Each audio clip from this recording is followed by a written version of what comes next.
Bismillahirrahmanirrahim. Assalamualaikum warahmatullahi wabarakatuh.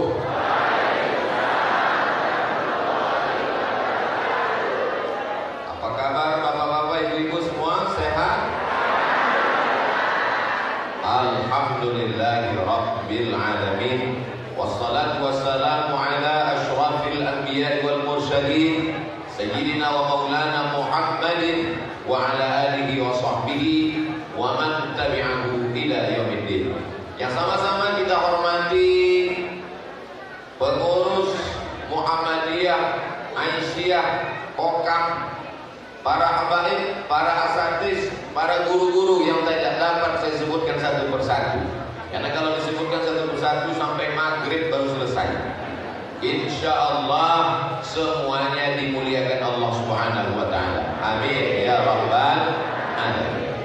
Kalau mau dilihat perbedaan, walaupun bapaknya sama, ibunya sama, rahimnya sama, anak yang kembar, satu perut, satu bapak, satu ibu, tetap ada perbedaannya. Betul? Sifatnya beda, makannya beda. Suami istri satu rumah, satu tempat tidur, makannya beda. Walaupun sama-sama telur ayam, yang satu mata sapi, yang satu telur dadar. Sama-sama sarapannya bubur ayam, yang satu buburnya diaduk, yang satu dipisah. Kalau mau lihat perbedaan. Tapi kalau yang dilihat ini adalah persamaan, maka berbeda agama pun kita bisa hidup di bawah naungan NKRI, Negara Kesatuan Republik Indonesia. Walaupun Belanda sudah pulang, tapi terong Belanda masih tetap ada. Walaupun Jepang sudah pulang ke Tokyo, tapi sendal Jepang masih tetap ada. Jadi bibit-bibit perbedaan, divide et impera, adu domba. Walaupun domba sudah disembelih setiap Idul Adha, adu domba masih tetap ada. Pada kesempatan yang baik dan mulia ini, Abdul Somad, seorang hamba Allah yang dhaif secara fisik. Tadi kata Pak, kata Pak Syemari, sudah dijelaskan ini Abdul Somad berkeliling sampai kurus. Maka saya diberikan kesempatan yang amat terhormat. Man ahsana ilaikum, siapa yang berbuat baik kepada kamu, fakafi'uhu, balaslah kebaikan. Saya hanya bisa membalas dengan doa. Fa illam tajidu, kalau kamu tidak sanggup membalasnya, fad'ulahu, doakan. Semua yang berkontribusi sehingga acara pada siang hari ini terselenggara, tetes peluh keringat dan air mata, semuanya dibalas Allah dengan kebaikan-kebaikan. Keluarga sakinah mawaddah warahmah, anak cucu soleh dan solehah, diberikan istiqomah sampai ke surga Jannatul Firdaus bersama Rasulullah sallallahu alaihi wasallam. Dalam bingkai kenegaraan kebangsaan, maka yang kita lihat adalah kebersamaan. Sama-sama dijajah Belanda, sama-sama tidak senang penindasan, sama-sama ingin bangsa ini maju. Maka dengan ini bangsa Indonesia menyatakan kemerdekaannya. Undang-Undang Dasar 1945 Pasal 29 ayat 1 dan 2 menjamin kemerdekaan, kebebasan setiap agama. Maka ayat yang kita pakai adalah wala ana abidun ma'abattum wala antum abiduna ma'abud lakum dinukum. Itulah mengapa kita bisa bertetangga dengan sahabat, kawan, sekantor, beda agama, satu kelas, satu sekolah, satu kampus. Kita tidak membawa pedang. Siapa yang beda agama denganmu, pancung kepalanya. Sudah lama Indonesia ini bubar. Kenapa? Kalau yang mayoritas ini mengamuk, semuanya main pancung kepala. Sudah lama tetangga, kawan, sahabat yang beda agama itu sudah jadi zombie semua, tidak berkepala lagi. Tapi karena kita diajarkan wa ma arsalnaka illa rahmatan lil alamin, kedatangan kita menjadi rahmat buat tetangga, buat kawan, buat sahabat. Maka ketika suatu hari datanglah seorang sahabat perempuan namanya Asma. Siapa namanya? Pakai mah, pakai alif. Asma. Kalau nggak pakai alif, asma, sesak napas. Mohon maaf Bu Asma. Ya Rasulullah, wahai kanjeng Nabi Muhammad sallallahu alaihi wasallam, ummi qadimat, ibu saya datang. Wahia raghibatun, dia sangat ingin jumpa dengan saya, rindu dengan saya, tapi dia nggak Islam. Dia tinggal di Makkah. Saya sudah Islam, pindah ke Madinah, hijrah. Dia tinggal di Makkah. Ternyata kerinduan seorang ibu walau beda agama, sayang tak bisa diputuskan dengan perbedaan keyakinan. Anaknya Asma takut berjumpa dengan ibunya. Jangan-jangan ini hubungan ini haram. Maka dia datang bertanya kepada Rasulullah sallallahu alaihi wasallam, boleh saya menemuinya ya Rasulullah? Boleh saya bersilaturahim dengannya ya Rasulullah? Apa jawab kanjeng Nabi? Siliha, silakan bersilaturahim dengan dia. Apa utiha? Boleh saya memberikan hadiah sebagai kenang-kenangan, baju, pakaian, kain, makanan. Apa kata Nabi? Iktiha, berilah dia hadiah walaupun kau beda agama. Hadis inilah yang dijadikan landasan dasar dalil orang Islam boleh memberikan hewan kurban kepada tetangga yang berbeda agama. 1 plastik, 1 kilo, 2 kilo, terserah. Selama kurban itu kurban sunnah. Kalau kurban wajib nggak boleh, karena zakat wajib tidak boleh, sedekah boleh, kurban yang wajib nggak boleh. Kurban yang wajib itu apa Pak Ustaz? Kurban nazar. Ya Allah, kalau anak saya nanti lulus PNS, saya bernazar mau berkurban, tapi kalau nggak lulus saya nggak kurban sampai hari kiamat. Maka kurban nazar ini haram hukumnya dibagikan kepada saudara yang tidak seiman. Tapi kalau kurban sunat yang biasa kita sembelih, maka sesungguhnya itu dibagi. Bukan kata Abdul Somad. Abdul Somad bukan ulama ahli fikih. Abdul Somad bukan imam mujtahid. Jangan sampai nanti jamaah pulang kata Ustaz Abdul Somad, nanti orang mengatakan Abdul Somad imam mazhab kelima. Abdul Somad hanya mengutip pendapat para ulama. Dari mana dia ambil? Dari fatwa Al-Azhar, fatwa-fatwa ulama Al-Azhar. Siapa nama syekhnya? Syekh Atiyah Saqar. Di sana dikatakannya boleh memberikan kurban kepada orang yang berbeda agama selama kurban itu sunat. Dan orang yang sholat, yang puasa, yang zakat, yang seakidah, jangan sampai tidak dapatan. Tetangga, satu komplek, satu lingkungan, boleh jadi itu menjadi wasilah dakwah. Tapi beberapa tempat saya justru ditanya sama jamaah bukan memberi. Belum pernah jamaah nanya ke saya, Ustaz Somad boleh kita beri ini beberapa plastik untuk tetangga? Belum. Karena mereka memberi tanpa nanya saya.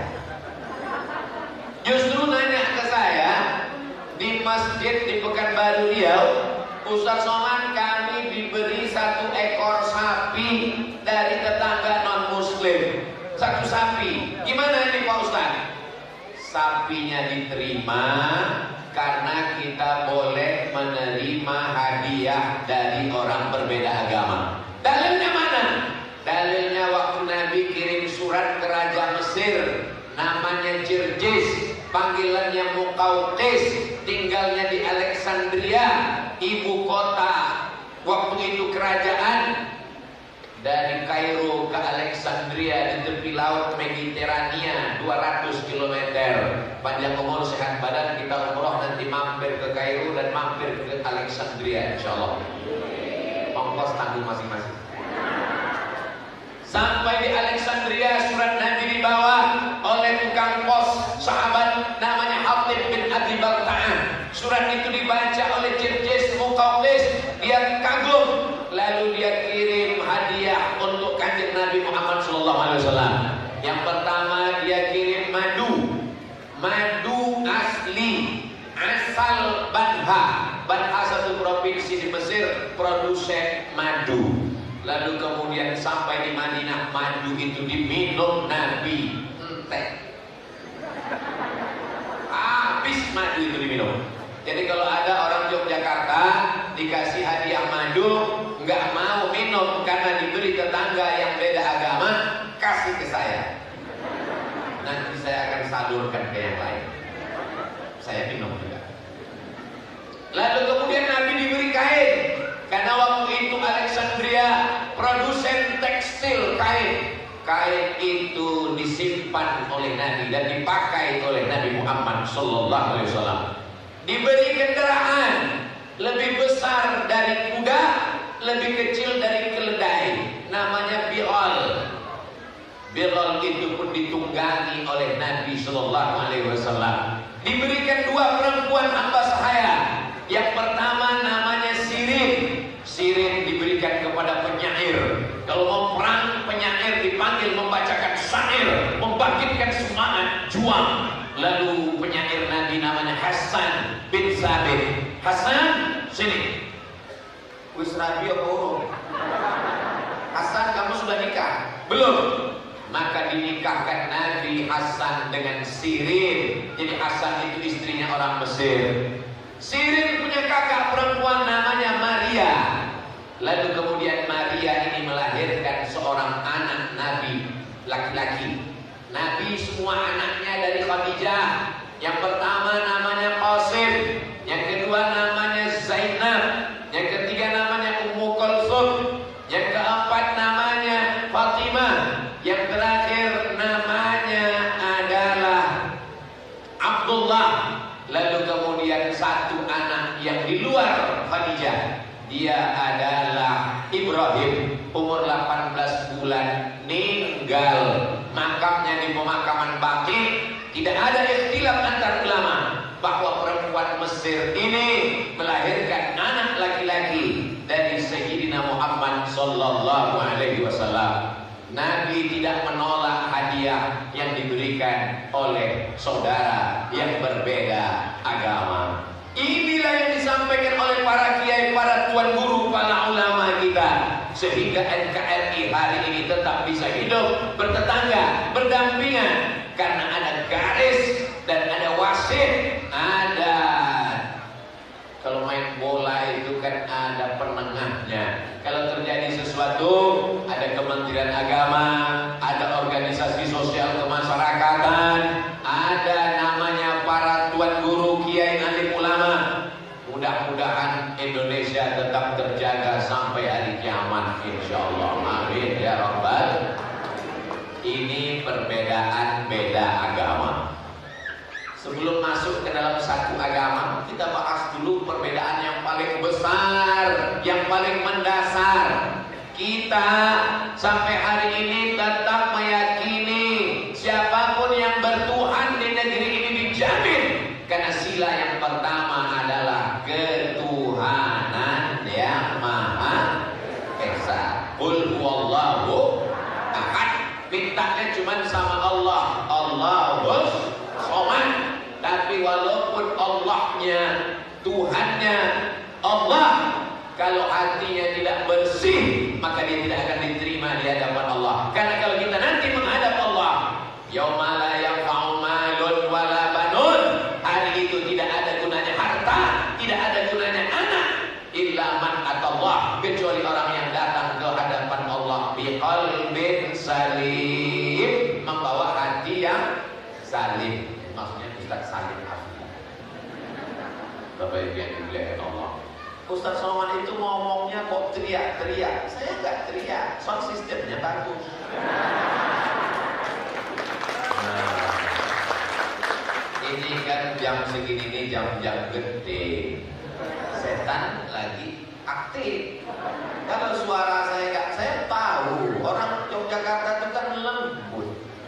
Beda sama kami di Sumatera. Kami kalau berdiri kan, terus ada orang yang lewat nginjak kaki, itu beda. Kalau orang Jogja, kakinya mana? Kalau kami mata kok mana? Kenapa begitu? Kita memang sama-sama orang negara kesatuan Republik Indonesia. Kenapa di Sumatera itu orang ngomongnya keras, anginnya kencang, pegunungan. Kalau ngomongnya nggak keras nggak kedengaran. Kalau kan kemana? Apa? Beda sama di sini ngomong dikit aja udah kedengaran. Karena dengan isyarat mata lo sudah tahu. Bapak Ibu yang dimuliakan Allah Subhanahu wa Ta'ala. Tapi karena kita saling memahami, orang Yogyakarta nggak tersinggung dengan ngomong saya yang keras. Betul? Kenapa? Karena mereka tahu yang keras itu cuma suaranya, hatinya lebih lembut daripada suara. Kalau orang Yogyakarta nggak senang dengan tausiah Abdul Somad, nggak mungkin orang datang seramai ini. Betul? Kenapa yang datang ini dipaksa sama kokam? Datang kokam menempuk pintu semua. Datang, awas kalau nggak datang. Teko ya, saya sampai orang teko, gue tak sikuk kartu Muhammadiyah. Apa itu yang dimuliakan Allah Subhanahu wa Ta'ala? Semua yang hadir ini ikhlas lillahi ta'ala. Buktinya nggak ada pembagian sembako, nggak ada pembagian baju kaos. Mudah-mudahan kita termasuk orang yang beramal karena Allah. Amin. Ini kerangka utama. Kalau orang nanya, bingung dia, Afrika itu daratan semuanya. Afrika itu bukan pulau. Pulaunya cuma satu kecil jadi negara. Sedangnya apa? Madagaskar. Afrika itu satu negara, satu pulau, satu benua yang besar. Lalu kemudian, saya kalau air datang tuh konsen saya kok bisa satu benua Afrika, negaranya sampai lebih 50 negara. Bayangkan itu. Lalu kemudian bagaimana dengan Eropa? Eropa itu negara kecil-kecil. Ada Inggris, ada Belanda, ada Spanyol, ada Norwegia, ada Jerman, ada Prancis. Kecil-kecil negara. Padahal satu daratan, satu bumi. Penduduknya juga nggak begitu banyak. Ada yang 5 juta, ada yang 10 juta. Makanya mereka heran. Kok bisa dari Sabang sampai Papua naik pesawat 8 jam? Dari Sabang, Aceh sampai ke Papua 8 jam. Dari Pekanbaru ke Jeddah cuma 9 jam. Jadi luas kita ini adalah sama seperti perjalanan ke kota Makkah Al-Mukarramah, dan bisa diikat menjadi satu negara. Ribuan pulau bisa jadi satu negara. Kekuatannya itu ada pada Islam. Allahu Akbar. Kalau umat Islam ini diobok-obok, umat Islam ini pecah belah, pikirannya dirusak, negara ini tinggal kenangan semata. Maka kita yang cinta negara, kita amalkan Islam, kita ajarkan Islam, kita besarkan santri-santri pondok pesantren. Itulah cara untuk menjaga negeri ini tetap ada, jangan hanya sampai kenangan semata. Ingat Uni Soviet. Uni Soviet itu negeri yang besar, tapi kemudian apa yang terjadi? Datang pada masa Gorbachev, jatuh Gorbachev, naik Boris Yeltsin, hancur berkeping, tinggal Vladimir Putin. Berubah negerinya, tidak lagi Uni Soviet, sekarang namanya Rusia. Tinggal negeri yang kecil saja, tapi kita insya Allah beraneka macam-macam bahasa, beraneka suku dan agama. Maka semua yang slogan kita Bhinneka Tunggal Ika. Ini yang menjaga keutuhan, menyiraminya, memupuknya, menjaganya. Jangan sampai dimakan wereng, pucuknya dimakan ulat, batangnya keropos, daunnya kering. Yang menjaga ini adalah kita semua. Siap menjaga NKRI? Takbir! Allahumma sholli ala Sayyidina Muhammad wa ala ali Sayyidina Muhammad. Selesai bab pertama, menjaga antar umat beragama, supaya jangan sampai offside, supaya jangan sampai keluar, supaya jangan sampai handball, ada wasit yang mengaturnya. Sekarang antar kita sesama muslim. Yang dilihat itu apa? Yang dilihat kesamaannya. Allahnya sama, qul huwallahu ahad. Nabinya sama, asyhadu anna Muhammadan Rasulullah. Kiblatnya sama, fawalli wajhaka syatral masjidil haram. Salatnya sama, subuh, zuhur, asar, maghrib, isya, Jumat. Maka ketika kita sama, perbedaan-perbedaan itu hanya pada furu' saja, hanya pada cabang-cabangnya saja. Batang kayunya sama. Nata'amal fi man tafaqna wa nata'adzar fi mahtalafna. Pada perkara yang kita sepakati, mari kita beramal sama-sama. Pada perkara yang kita berbeda, mari kita jaga perasaan saudara kita.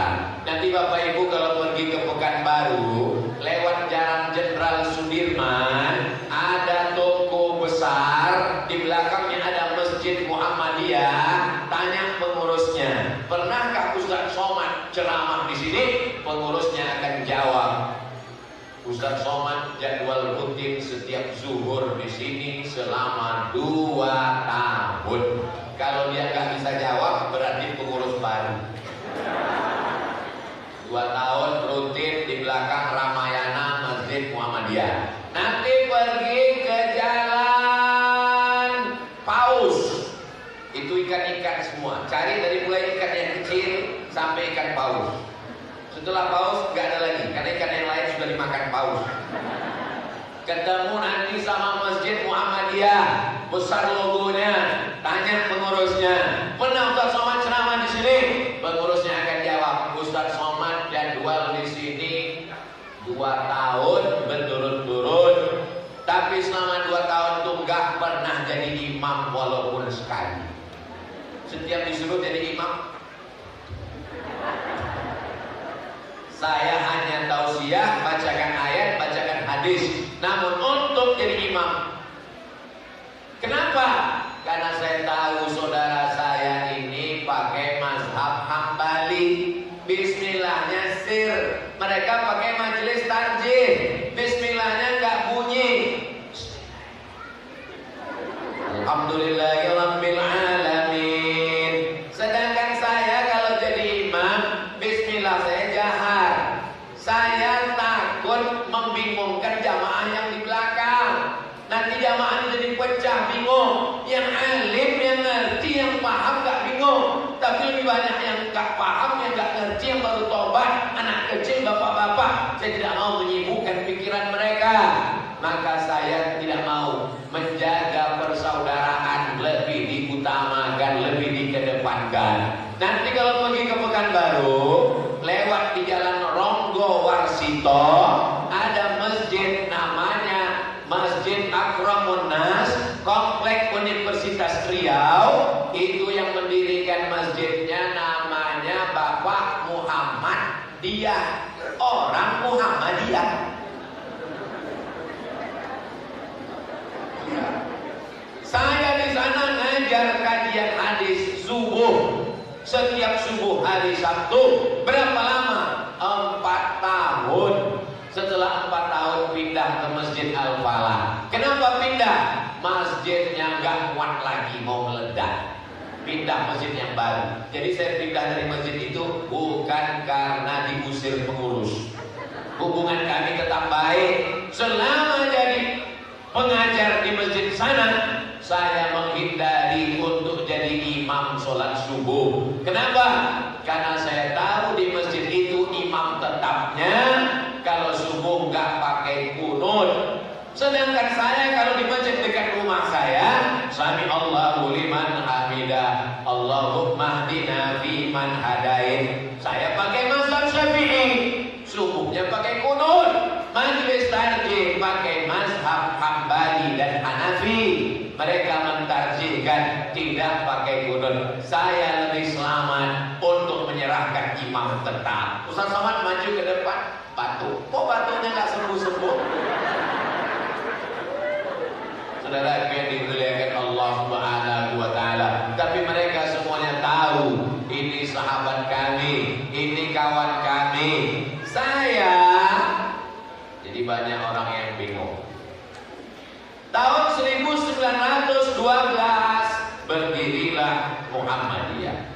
Tahun 1926 berdiri Nahdlatul Ulama. Tahun 1930 di Sumatera Barat berdirilah namanya Persatuan Tarbiyah Islamiyah. Tahun 1930 November di Sumatera Utara Medan berdirilah Al-Jam'iyatul Wasliyah. Lalu apa hubungan Abdul Somad dengan 4 ormas ini? Abdul Somad dari 2009 sampai 2014 tercatat sebagai sekretaris LBM, Lembaga Bahsul Masail Nahdlatul Ulama.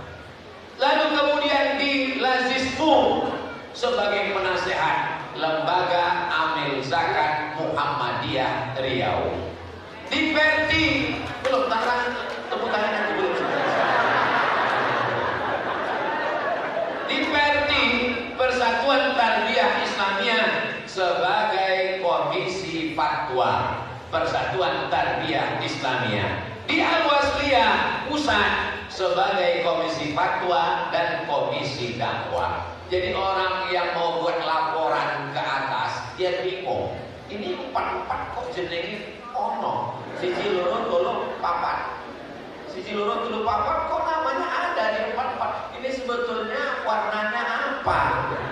Jadi mereka mau nanya, sebetulnya Ustaz Somad ini ormasnya apa? Saya selama dia asyhadu an la ilaha illallah wa asyhadu anna Muhammadar Rasulullah, maka itu adalah saudara-saudara saya.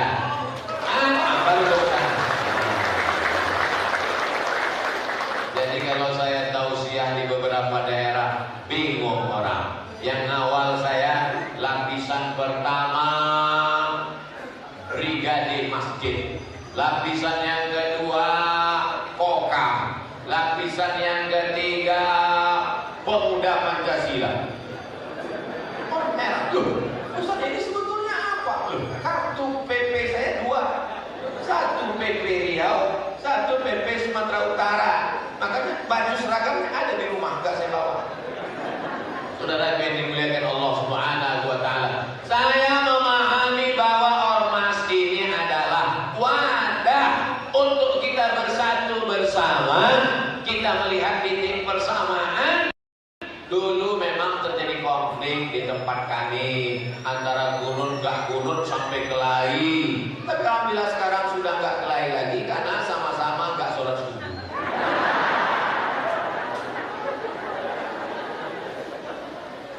Lalu kemudian yang kita bawa umat ini kan memakmurkan masjid. Hayya 'alas shalah.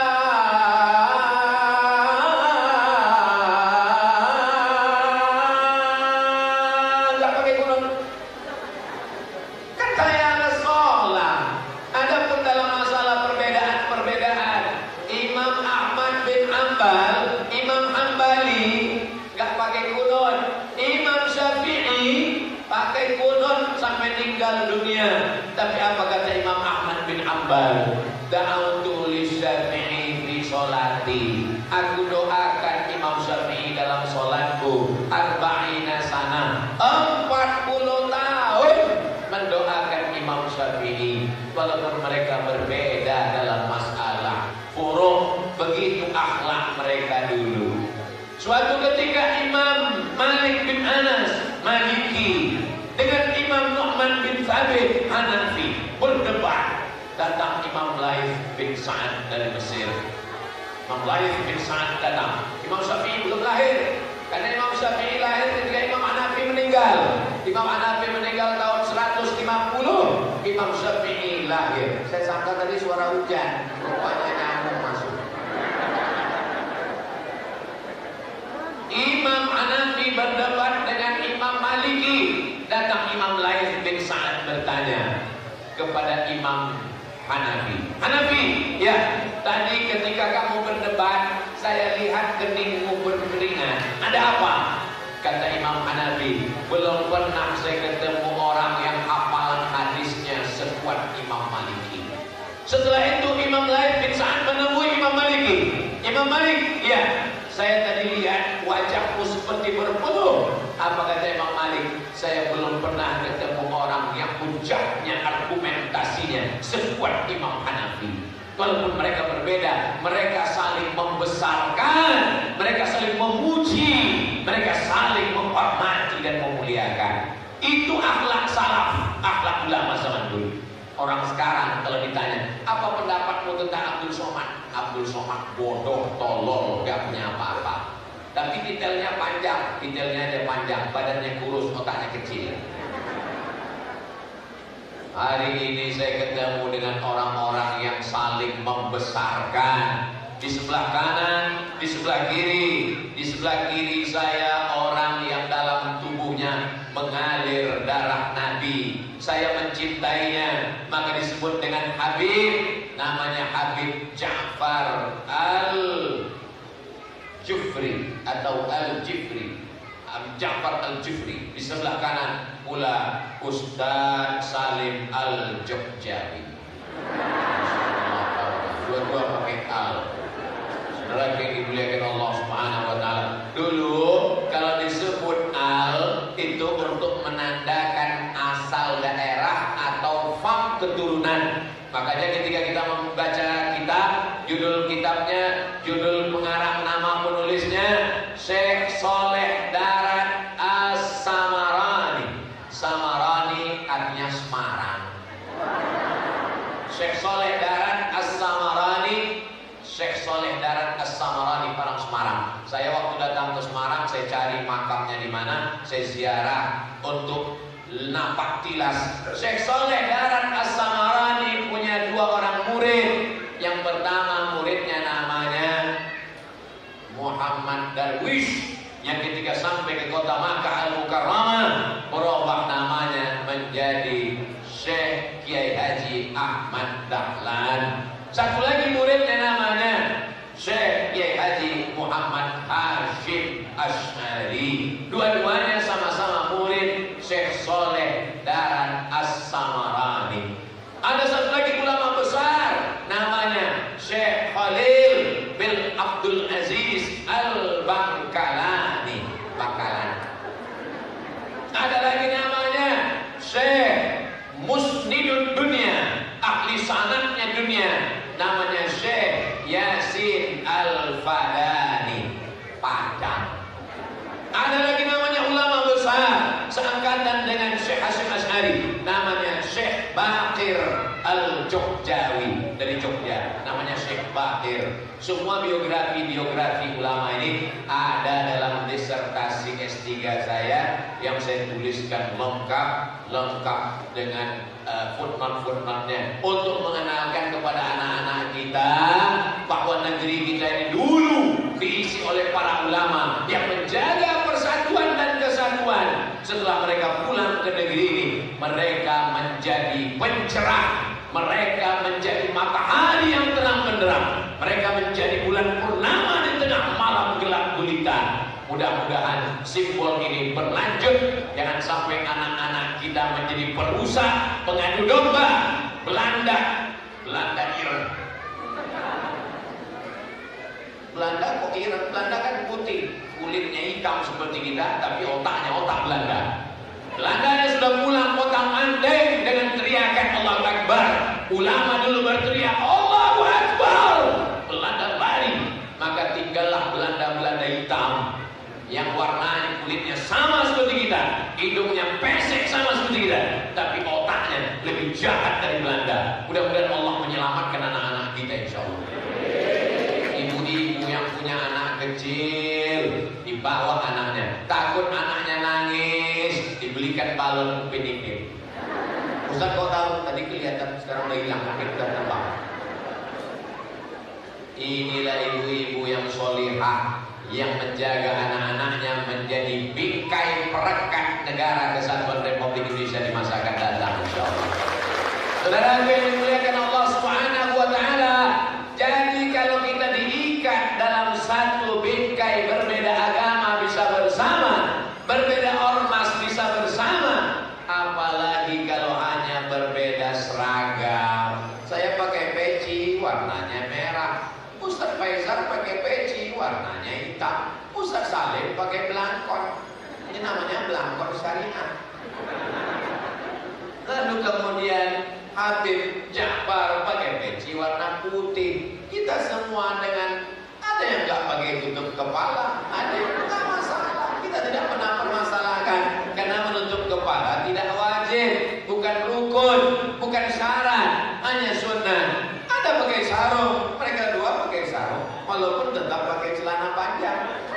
Saya pakai celana panjang, tadi subuh saya pakai sarung. Ada yang pakai jubah, tidak masalah selama menutup aurat. Kalau yang pakai celana dengan pakai sarung kelahi, yang ketawa yang nggak pakai celana, menertawakan kami kelahi. Ibu ada yang pakai jilbab pendek, ada yang pakai jilbab panjang, ada yang pakai cadar. Dulu ada yang ngejek cadar, cadar, cadar. Dikirim Allah COVID, laki-laki pun bercadar.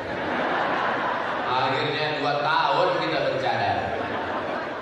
Ibu pakai jilbab pendek menutup aurat, ibu yang jilbab panjang menutup aurat, ibu yang pakai cadar dia mengamalkan sunnah Rasulullah Sallallahu Alaihi Wasallam. Suatu ketika Buya Hamka lagi ngisi pengajian di Bandung, ada seorang perempuan pakai jilbab tapi rambut depannya kelihatan, namanya jilbab pasrah tapi tak rela.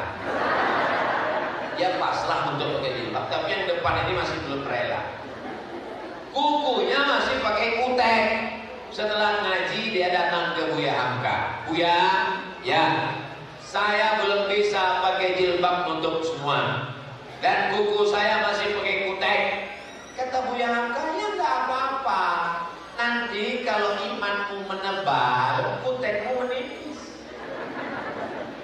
Halus tapi mengena.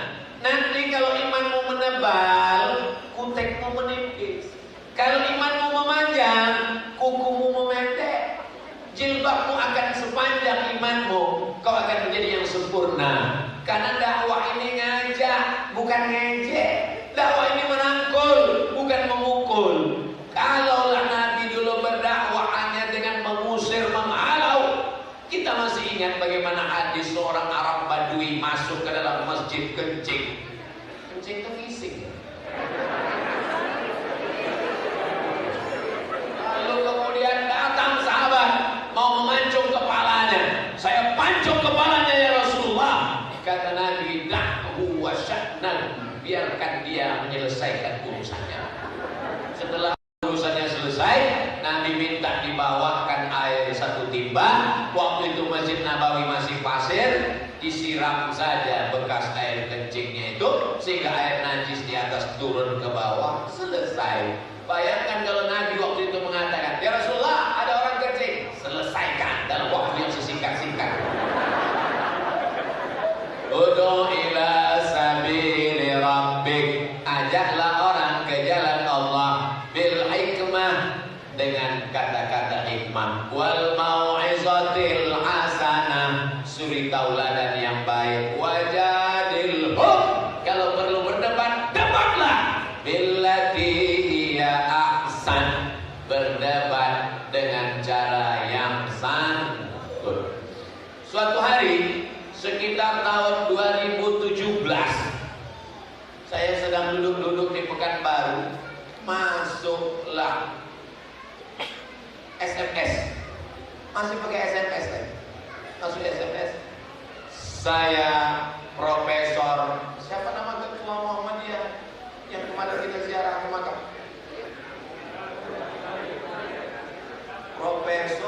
Buya Yunahar. Saya Yunahar Ilyas. Saya mendengar ceramah Anda. Saya sangat mensupport. Lanjutkan dan sebarkan. Siapa dia? Saya kontak Ustaz Fahmi Salim. Ustaz Fahmi Salim, kakak kelas saya di Mesir. Ustaz Fahmi Salim, tolong cek nomor ini. Ini jangan-jangan cewek mau ganggu saya. Diperiksa sama Ustaz Fahmi Salim. Ini memang betul, ini nomor Bapak Buya Profesor Yunahar Ilyas, Ketua Muhammadiyah. Kemarin waktu ziarah, saya berhenti ke makamnya. Orang baik kita ingat sampai mati pun kita kenang. Pisang emas buat berlayar, masak sebiji di dalam peti. Hutang emas dapat dibayar, hutang budi di bawah mata. Saya bukan siapa-siapa, hanya ustadz yang masuk hutan keluar hutan. Ternyata direkam, diupload, didengar beliau. Beliau dengarkan. Andai saya salah, pasti ditegurnya waktu itu. Dia dengar. Lalu kemudian beliau kakak kelas, karena sama-sama dari Al-Azhar. Di ujung namanya ada LC, lagi cemas. Abdul Somad. Beliau adalah profesor tinggi, hebat, jauh sebelum Abdul Somad viral, memberikan motivasinya. Maka hari ini kalau ada saya melihat adik-adik kelas saya berikan motivasi. Saya belajar kepada beliau, walaupun tak berjumpa secara langsung. Datang ke Yogyakarta, beliau sudah meninggal dunia. Kita ingin menjadi kenangan yang baik untuk saudara-saudara kita. Ibu ciptakan kenangan yang baik untuk anak-anak ibu. Hari ini ibu sudah memberikan kenangan yang baik. Nanti anak ibu bertanya, ketika dia sudah menikah, dia punya istri. Istrinya nanya, mas, ya, sampai waktu cilik dulu pernah dibawa ibu ke masjid? Nggak pernah. Siapa yang ceramah waktu itu? Ustaz Abdul Somad, LCMA, dan seterusnya. Apa acaranya waktu itu? Acaranya adalah ulang tahun Kokam yang ke-57, tanggal 5 Rabiul Awal 1444 Hijrah, Sabtu 1 Oktober 2022. Kita sudah meninggalkan kenangan yang baik untuk mereka. Karena nanti anak-anak ini juga akan ditanya oleh anaknya, Bapak dulu pernah dibawa ke masjid? Enggak. Saya ke masjid cuma sekali. Kapan waktu kakek meninggal? Hari ini kita sudah menciptakan kenangan yang baik, kebersamaan kita pada hari yang penuh kebaikan ini. Mudah-mudahan membuat kita bersama nanti dengan Rasulullah Sallallahu Alaihi Wasallam. La tanaza'u, jangan kelahi. Fatabshalu, nanti kamu gagal. Wa tadhhaba rihukum, kalau kamu sudah gagal, kamu akan kehilangan semangat. Tidak ada lagi semangat untuk bersama. Melihat orang seperti Tom and Jerry. Masjidnya satu, imamnya satu, kiblatnya satu, tapi hatinya tercerai-berai, bak kaca jatuh ke batu. Kalau galah patah masih bisa disambung, kalau kaca retak masih bisa direkat, tapi kalau sudah hati hancur berkeping, kemana obat akan dicari? Jaga hati. Karena hati ini kalau sudah rusak, oh na'udzubillah. Alhamdulillah, saya dengan Ustaz Salim, saya dengan Ustaz Faizal, saya dengan Ustaz Lukman, saya dengan Habib Ja'far, sampai hari ini belum pernah saya tersinggung oleh kata-kata mereka. Belum pernah kata-kata mereka kasar menyinggung perasaan saya. Andai kasar ucapan Ustaz Salim atau cakap saya, kata-kata saya menyinggung hati Ustaz Salim, sudah lama kami berpisah. Mungkin untuk like and dislike, untuk komen dan komen pun sudah mulai malas, tapi akhirnya kita bisa bersama. Allahumma ja'alna minal mutahabbina bijalalik.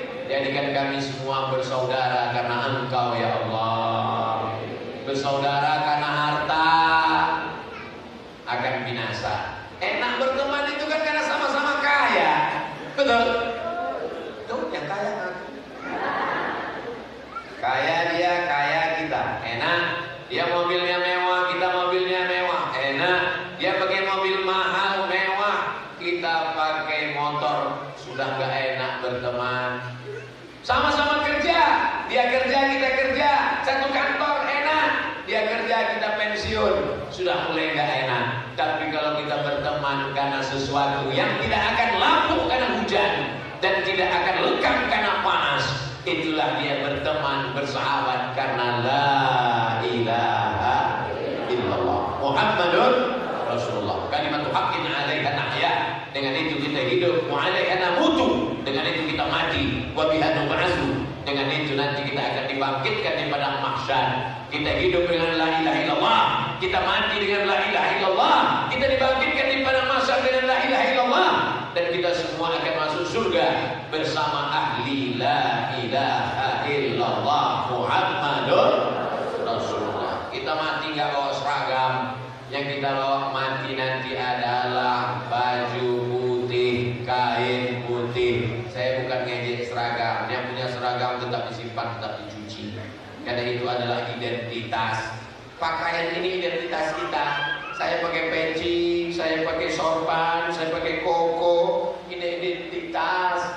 Supaya apa? Supaya orang tahu bahwa ini ustaz. Coba saya datang kemari pakai jaket kulit, pakai helm, pakai celana jeans, sobek di situ. Ini pakaian tidak haram karena sobeknya di bawah lutut. Pakaian tidak haram karena pakai kulitnya kulit sapi, bukan kulit babi. Ini tidak haram. Saya pakai helm masuk ke dalam, naik ke atas, lalu saya tanya, are you ready to rock? Ini bukan masalah haram gak haram, ini masalah kepantasan. Pantas apa nggak pantas? Saya sebetulnya malu untuk berdiri di sini. Kenapa? Karena pimpinan Muhammadiyah Bantul berdirinya tadi di bawah. Tapi saya mikir juga sekali lagi, kalau saya berdiri di bawah, kameramen udah nyetel di sini, dan backgroundnya memang bagusnya di sini, supaya jamaah bisa melihat antara yang asli dengan yang gambar bagaimana. Saudara yang dimuliakan Allah Subhanahu wa Ta'ala, beliau ingin menunjukkan begini tawadhu, rendah hati. Abdul Somad juga ingin membela diri bahwa dia di atas bukan angkuh dan sombong, hanya sekedar tuntutan skenario. Saudara yang dimuliakan Allah Subhanahu wa Ta'ala, kebersamaan kita di dunia ini berapa lama? Sementara malaikat maut datang mencabut nyawa. Betul? Kira-kira kalau dapat berita saudara yang ada di Bantul mendapat kabar Abdul Somad tinggal di Pekanbaru, mau kirimkan Allah maghfirlahu warhamhu wa'afihi wa'fu anhu? Jangan ada ustaz di antara kita. Apalah arti harta benda? Tinggal popularitas, nama yang besar. Abdul Somad kalau meninggal dunia, yang follow di Instagram 6,7 juta, tinggal. Saya cuma ngasih tahu yang belum follow. Di Instagram, di YouTube yang 2 juta. Saya cuma mau ngasih tahu yang belum subscribe sekarang. Tinggal 7 juta orang, tidak satu pun mau yang masuk ke liang lahat. Betul? Istri tinggal, anak tinggal, pondok tinggal, jadwal tinggal. Semua jamaah ini, mohon maaf jangan tersinggung, ada yang mau menemani di alam barzah agak satu malam?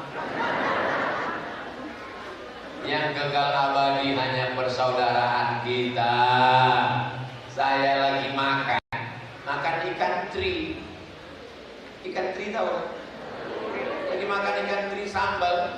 Tiba-tiba teringat dengan teman sama-sama kuliah. Itu makan kesukaan dia. Ketika saya pulang dari Kepulauan Riau, jamaah di pulau memberi ikan teri, pulang ke rumah disambal. Pas Allahumma barik lana, teringat ini makanan kesukaan dia dulu. Meleleh air mata, saya bacakan doa, Allahumma firlahu warhamhu wa'afihi wa'fu anhu. Ternyata kalau kita berteman bersahabat, sudah meninggal dunia pun kita masih akan tetap teringat. Tapi kalau hati kita sudah terluka, di sebelah kita pun satu masjid, berapa banyak orang yang satu masjid mau sholat yang dilihatnya bukan sok kosong, tapi Tom and Jerry di mana?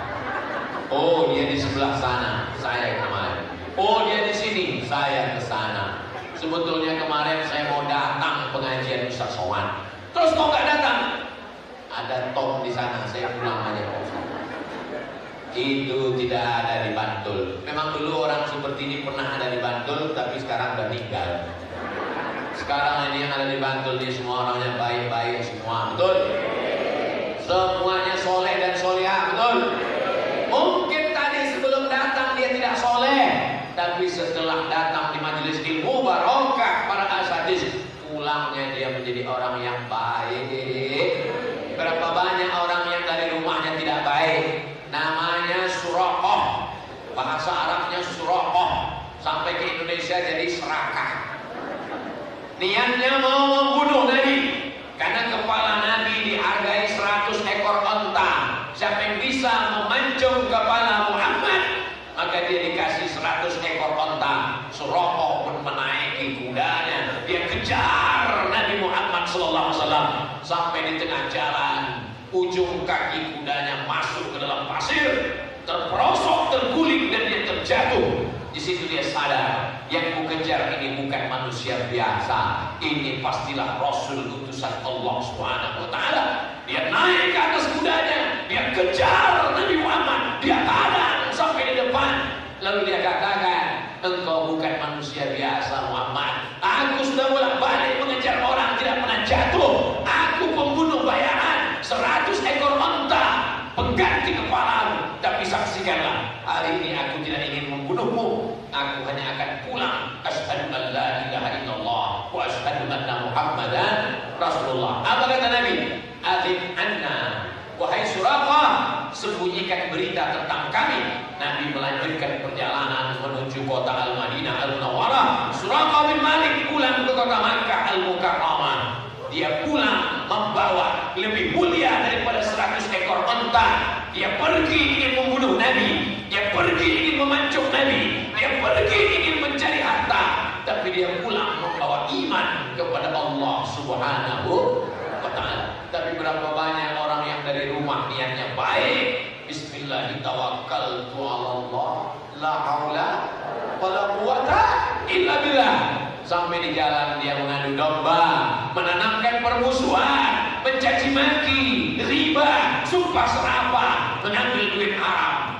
Malu kita nanti di hadapan Allah melihat orang-orang yang dari rumahnya jahat sampai ke tempat menjadi baik. Kita dari rumahnya baik sampai ke tempat menjadi jahat. Tapi insya Allah kita semuanya berangkat dari rumahnya baik, berada di tempat yang baik, bersama orang-orang baik, dan pulang kita tetap baik. Karena memang kita ini diikat dalam satu ikatan. Kedatangan Ustaz Abdul Somad dalam sebuah program Ojo Leren Dadi Wong Apik.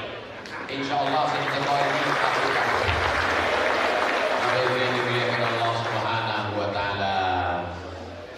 Ustaz Somad ini umurnya berapa?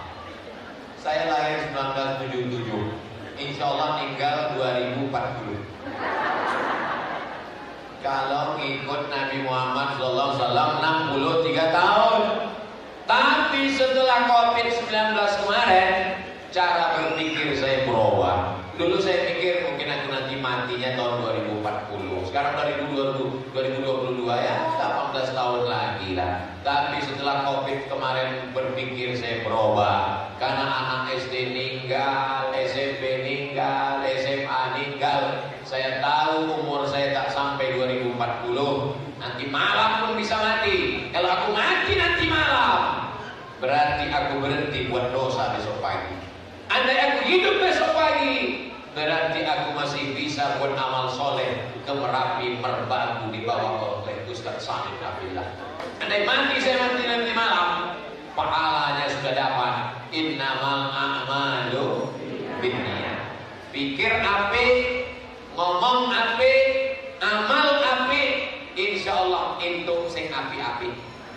Dapatnya yang baik-baik. Seandainya yang dapat tidak baik, ujian dari Allah. Andai dapat yang baik, rahmat dari Allah. Semuanya ujian. Diberikan harta, ujian. Lulus dengan zakat, wakaf, infak, dan sedekah. Diberikan kekurangan harta, ujian. Lulus dengan kesabaran. Orang yang bersyukur, la in syakartum, orang yang bersabar, innama yuwaffas sabirun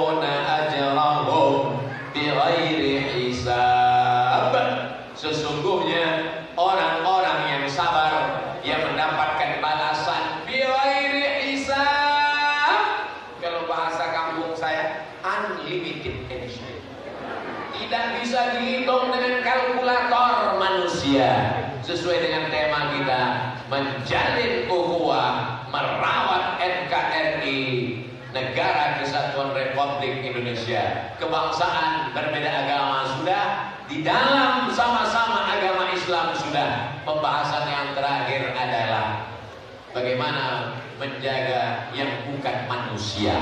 Manusia beda agama sudah kita bahas. Manusia satu agama sudah kita bahas. Sekarang dia bukan manusia, tapi kita disuruh menjaganya.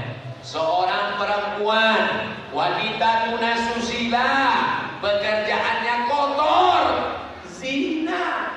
Seekor anjing, binatang yang kotor, najis mughallazah, sepatu kotor, tempat tapak kaki, tiga-tiganya tidak ada yang baik. Sepatunya kotor, perempuannya kotor, anjingnya kotor. Tapi karena dia baik, dia berikan minuman dengan sepatunya, maka Allah mengampunkan dosa-dosanya. Tapi jangan gara-gara ini semuanya pulang beli anjing.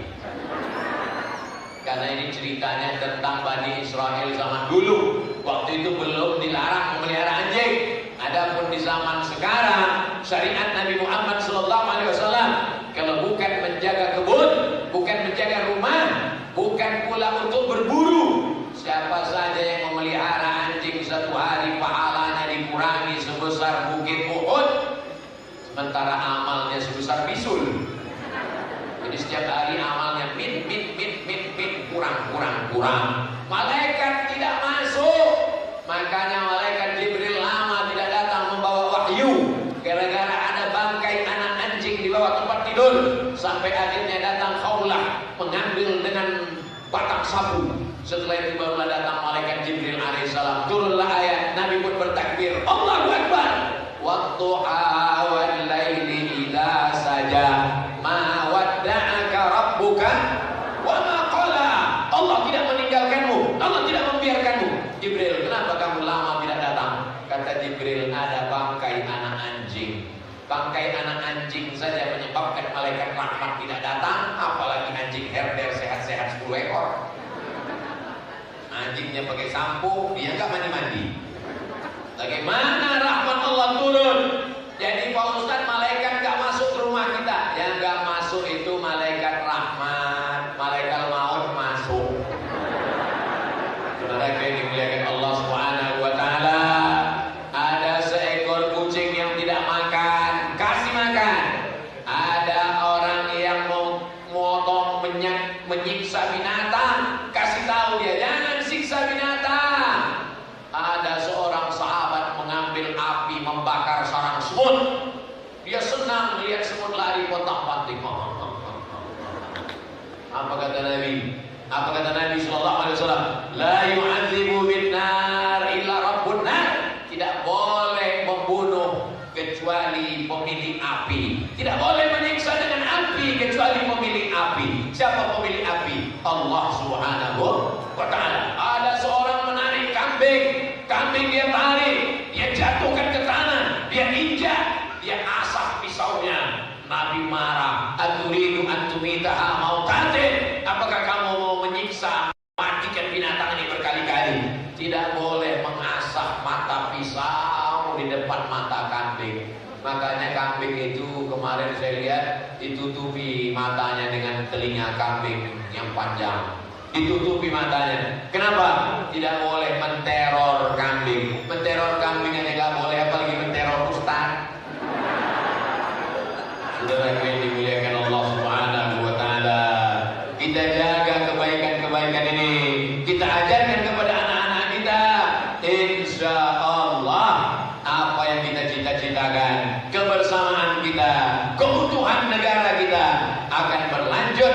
Kita wariskan ke anak cucu kita sampai Allah mematikan kita semua dalam keadaan husnul khatimah. Itulah yang dapat disampaikan Al-Fakir Abdul Somad pada kesempatan yang baik dan mulia ini.